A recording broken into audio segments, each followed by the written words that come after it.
बाबा का पैगाम अपने बच्चों के नाम। मनुष्य जीवन एक पवित्र मंदिर है। इस मंदिर का वास्तविक स्वरूप बाहर नहीं बल्कि हमारे अंदर है। हमारे विचार, हमारे भाव और हमारे कर्म ही इस मंदिर की पूजा बन जाते हैं।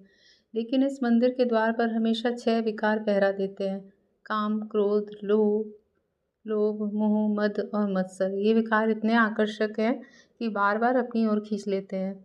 कभी इच्छाओं की लालसा जगाते हैं, कभी क्रोध की आग भड़काते हैं, तो कभी मोह और अहंकार के बंधन में जकड़ देते हैं। हम बिना सोचे समझे उनके पीछे चल चल पड़ते हैं। लेकिन सवाल यह है, क्या कभी हमने सोचा है कि इन विकारों का अंत कहाँ है? क्रोध हमें शांति से वंचित कर देता है, लोभ हमें कभी संतुष्ट नहीं होने देता, अहंकार हमें अपने ही प्रियजनों से दूर कर देता है, मोह हमें असत्य के पीछे बांध देता है और मत्सर हमें दूसरों की सफलता देखकर दुखी कर देता है। बाबा ने हमें यही सिखाया है कि विकार शत्रु नहीं है, यह भी ईश्वर की दी हुई शक्तियाँ हैं। फ़र्क बस इतना है कि हम इन्हें कैसे उपयोग करते हैं।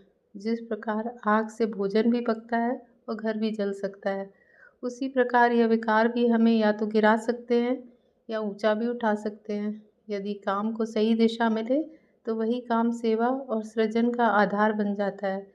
क्रोध जब नियंत्रण में आता है तो वही अन्याय के विरुद्ध साहस और दृढ़ता देता है।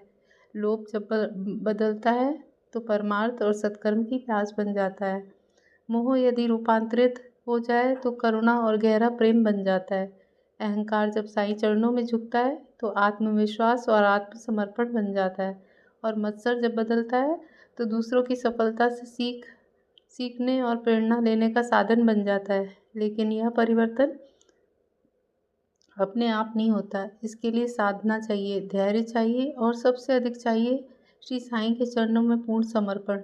बाबा कहते हैं, मन की लगाम अपने हाथ में रखो, विकारों को साईं को अर्पण कर दो। जब तुम समर्पित हो जाओगे तो वही विकार तुम्हारे गुण बनकर खिल उठेंगे।